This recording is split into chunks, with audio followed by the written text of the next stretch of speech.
Conseil des ministres s'est réuni ce mercredi 14 mars 2018 sous la présidence de M. Patrice Talon, président de la République, chef de l'État, chef du gouvernement. Les dossiers suivants ont été examinés au cours de la séance. Au titre des mesures normatives, le Conseil a adopté le décret portant conditions de déroulement de la campagne de commercialisation 2017-2018 des noix de cajou. Cette campagne, dont le lancement se fera à Djougou, se déroulera sur la période du 15 mars au 31 octobre 2018. Le prix plancher d'achat aux producteurs des noix est fixé à 650 francs CFA le kilogramme contre 500 francs CFA le kilogramme proposés par les acteurs. Il traduit la volonté du gouvernement de promouvoir la filière en préservant à la fois les intérêts des producteurs, des transformateurs ainsi que des exportateurs. Par ailleurs, le Conseil a adopté 3 autres décrets portant respectivement sur la nomination ou promotion au grade supérieur de certains officiers supérieurs des forces armées béninoises au titre de l'année 2018, l'émission de bons et obligations du Trésor sur les marchés financiers au titre de l'année 2018. Enfin, la déclaration d'utilité publique du périmètre de construction d'infrastructures de la police républicaine et de la douane dans le village de Kpogidi-Owode, dans la commune de Semekpodji. Au titre des communications, les dossiers suivants ont été approuvés. Premièrement, encadrement des voyages officiels. Depuis sa création en octobre 2016, la cellule des voyages officiels s'emploie à rationaliser les dépenses liées au voyage à l'étranger. À ce titre, elle a mené des négociations et signé des contrats de partenariat avec des compagnies aériennes. Les résultats obtenus traduisent une rupture radicale avec la consommation exagérée des crédits destinés aux voyages officiels.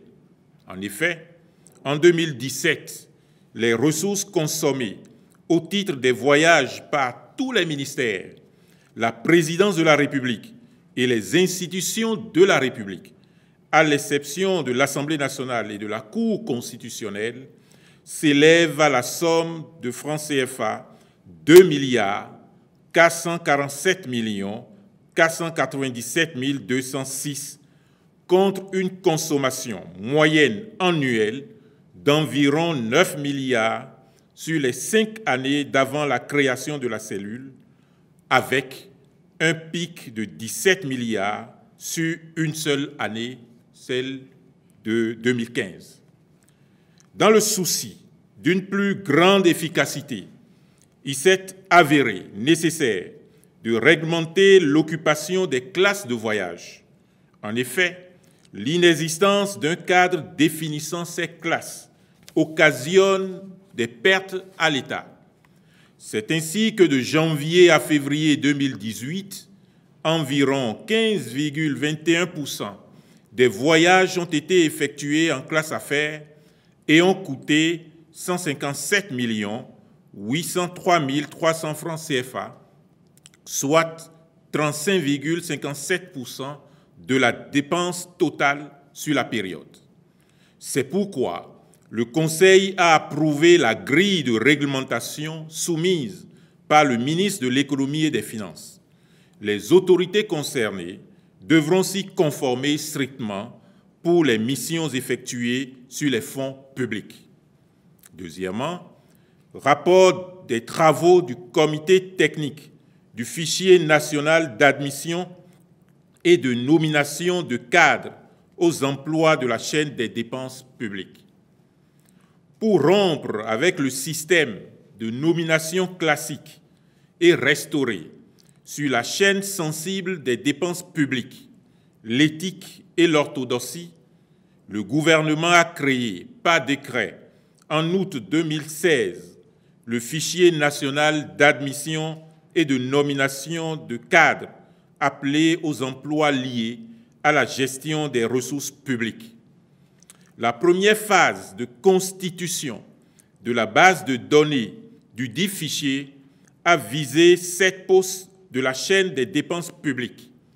Il s'agit de directeur de l'administration et des finances, coordonnateur de projet, directeur du contrôle à la Direction nationale de contrôle des marchés publics, directeur général adjoint du budget, directeur général adjoint du Trésor et de la comptabilité publique, directeur de l'informatique à la Direction générale du budget, personne responsable des marchés publics. Le test psychotechnique pour la sélection des personnes admissibles à ce fichier a eu lieu le 20 janvier 2018 et les entretiens individuels du 14 au 20 février 2018. À l'issue de ce processus, il convient de retenir que sur 526 candidats convoqués pour prendre part au dit test psychotechnique, 332 se sont effectivement présentés, dont 179 n'ont pas satisfait aux conditions réglementaires. Ainsi, 153 ont été reçus en entretien et 112 ont obtenu une moyenne supérieure ou égale à 60 sur 100, parmi lesquels 30 ont été défaillants au test d'intégrité. Prenant acte de ce rapport, le Conseil a instruit les ministres concernés aux fins de, premièrement, faire vérifier, avant l'inscription effective au fichier national des candidats définitivement retenus, la régularité de leur dossier, notamment l'authenticité des diplômes présentés. Deuxièmement, faire réaliser dans de brefs délais l'enquête de moralité préalable à la dite inscription et avant leur nomination à des postes. Autorisation d'un contrat de service de conseil financier avec la Société financière internationale. Au cours de l'année 2007, les communes du Bénin ont confié à des opérateurs privés la gestion des adductions d'eau villageoises à travers des contrats d'affermage. Cette option a été faite pour contourner les difficultés liées à l'exploitation de ces AEV. Mais une évaluation en 2010 de cette expérience a révélé, entre autres, des insuffisances graves devant conduire à la rupture de plusieurs contrats. C'est alors qu'en 2012, le gouvernement avait, grâce à un financement de la Banque mondiale, entrepris de remédier à la mauvaise gestion des AEV en apportant les appuis techniques et financiers nécessaires aux communes. Pour ce faire, la Société financière internationale avait été recrutée comme conseiller principal pour la structuration de ces appuis à travers la mise en œuvre de contrats innovants de type partenariat public-privé. En raison du succès qu'a connu ce modèle de gestion, le gouvernement a décidé que ce partenariat commencé en 2014 fasse désormais l'objet d'une extension sur tout le territoire national. Ceci en raison de son ambition de réaliser l'accès universel à l'eau potable au profit des populations de toutes les communes d'ici à 2021. Le Conseil a donc marqué son accord pour passer un contrat de service de conseil financier avec la Société financière internationale et instruit le ministre de l'Eau et des Mines et les autres ministres concernés d'accomplir les diligences nécessaires pour son effectivité. mise à disposition de sites pour la construction du centre hospitalier universitaire de référence d'Abomey-Calavi. Notre pays va se doter d'un établissement hospitalier de référence de plus de 400 lits prévu au programme d'action du gouvernement. Cet hôpital disposera de services cliniques et d'un plateau technique de haut niveau dans plusieurs spécialités médicales et chirurgicales. De même, il offrira les commodités pour les explorations diagnostiques avec des unités de biologie et d'imagerie. Le site identifié pour les travaux se trouve dans la commune d'Abomey-Calavi, en pleine agglomération. Il abrite actuellement des équipements de Bénin Télécom Infrastructure. Sa superficie est de 15 hectares, soit 13 à 70 centiares. Par ailleurs, le choix d'Abomey-Calavi, commune ayant une vocation de cité doctoire, dont le nombre d'habitants est en forte croissance, est en cohérence avec la carte sanitaire de notre pays. En effet, ce futur hôpital sera en lien de fonctionnalité avec le Centre national hospitalier universitaire Hubert Koutoukou-Maga de Cotonou, le Centre hospitalier universitaire de la mère et de l'enfant et l'hôpital de zone d'Abomey-Calavi. Cette relation de complémentarité est indispensable pour un système de référence et de contre-référence plus efficace. Le Conseil a pris acte de la cession du domaine au profit du ministre de l'Économie et des Finances, gestionnaire du patrimoine immobilier de l'État, qui le mettra à la disposition du projet pour le démarrage des travaux. Les ministres concernés, par l'accomplissement des formalités administratives irrelatives, veilleront à leur achèvement à brève échéance. Autorisation de passation de contrat en vue de la réalisation de la revue des études, du contrôle et de la surveillance des travaux de bitumage de la route des pêches, phase 2. La réalisation de la phase 2 de la route des pêches qui va du village à Dunko à la porte du non-retour et de ces bretelles nécessite que la revue des études, le contrôle et la surveillance des travaux soient confiés à un consultant aux compétences avérées. C'est dans ce cadre qu'un appel à concurrence avait été lancé. Mais entre-temps, le groupement de bureaux Louis Berger, Horst Saal, a été sollicité sur plusieurs projets et exécute déjà des prestations similaires.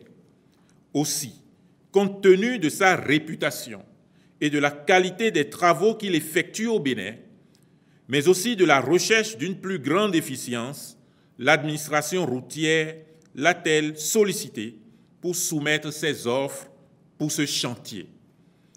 Celle-ci étant apparue compétitive et avantageuse, le Conseil a autorisé la contractualisation avec le dit groupement. Les ministres en charge du dossier ont été instruits au fin de faire annuler la procédure d'appel à concurrence antérieurement lancée. Autorisation de contractualisation des missions de conduite, d'opération et d'ingénieurs pour la mise en œuvre du projet de construction de l'aéroport international de Glo-Djibé.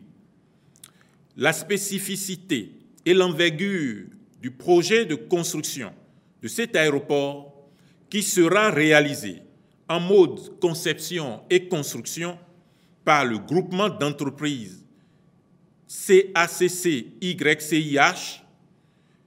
recommande de recourir à une mission complète de consultants de grande réputation. Cette option permettra à l'État d'apprécier judicieusement la conception et de s'assurer de la réalisation du projet suivant les normes et pratiques de l'Organisation de l'aviation civile internationale OACI.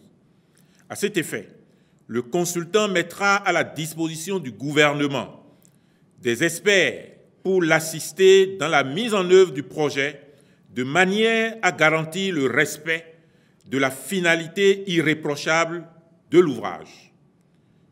Il s'agit donc d'une mission complète à caractère administratif, technique et financier qui se décompose en deux volets, à savoir, premièrement, conduite d'opérations pour optimiser la mise en œuvre du projet en termes de coûts, de qualité et de délai. Deuxièmement, maîtrise d'œuvre au fin d'assurer la bonne exécution du marché par le groupement d'entreprises et de vérifier la conformité des études et des travaux avec les pièces du marché et les exigences réglementaires. C'est pourquoi le Conseil a approuvé la communication du ministre des Infrastructures et des Transports et marqué son accord pour la contractualisation avec Aéroports de Paris Ingénierie ADPI. En conséquence, le Conseil a instruit les ministres concernés de procéder à l'annulation du contrat d'assistance au maître d'ouvrage AMO initialement signé avec ADPI et dont les prestations sont entièrement prises en compte par les présentes missions. Autorisation de contractualisation en vue de la réalisation des études techniques, économiques, d'impact environnemental, social et de sécurité routière pour l'aménagement et le bitumage d'une liaison autoroutière entre le carrefour Sémé et Porto Novo avec la construction d'un nouveau pont sur la lagune. Dans la perspective de la réalisation de ce projet, inscrit au programme d'action du gouvernement, l'administration routière, pour les mêmes raisons évoquées précédemment, a sollicité du bureau Louis Berger, qui réalise déjà les études de la rocade de Porto Novo, des offres qu'il a soumises en partenariat avec CETEM Bénin. Ces offres ont été discutées et ont donné lieu à des observations qui ont conduit le groupement ainsi constitué à transmettre une nouvelle offre dont la consistance se présente comme suit. Premièrement, la réalisation d'études géotechniques devant aboutir à la définition de solutions techniques pour l'implantation de l'autoroute sur une digue en zone compressible en combinant différents géotextiles de renfort et de drainage avec préconsolidation du sol. Deuxièmement, la projection d'un ouvrage sur la lagune de Porto Novo.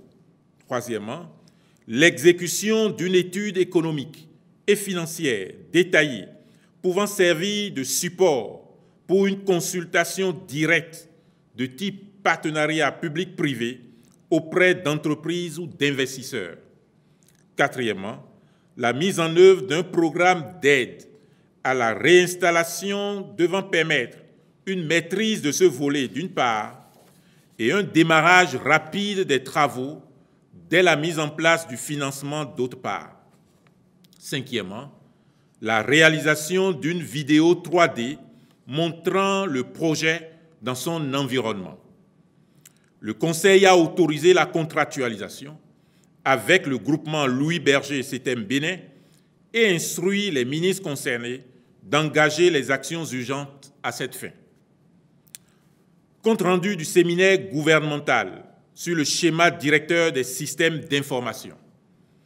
Le ministre de l'économie numérique et de la communication a rendu compte au Conseil des grandes orientations issues du séminaire gouvernemental sur le schéma directeur national des systèmes d'information et la gouvernance du secteur de l'économie numérique.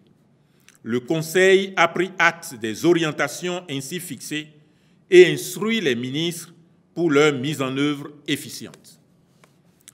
Compte rendu d'étape de la lutte contre les faux médicaments. Le ministre de la Justice et de la Législation a rendu compte au Conseil du jugement prononcé par la Chambre correctionnelle du tribunal de première instance de première classe de Cotonou le 13 mars 2018 dans le cadre du trafic de faux médicaments. Il ressort du dit jugement que le tribunal a retenu la culpabilité des responsables d'importantes structures d'approvisionnement pour des faits constitutifs d'infraction et les a condamnés à des peines d'emprisonnement ferme ainsi qu'au paiement d'amendes.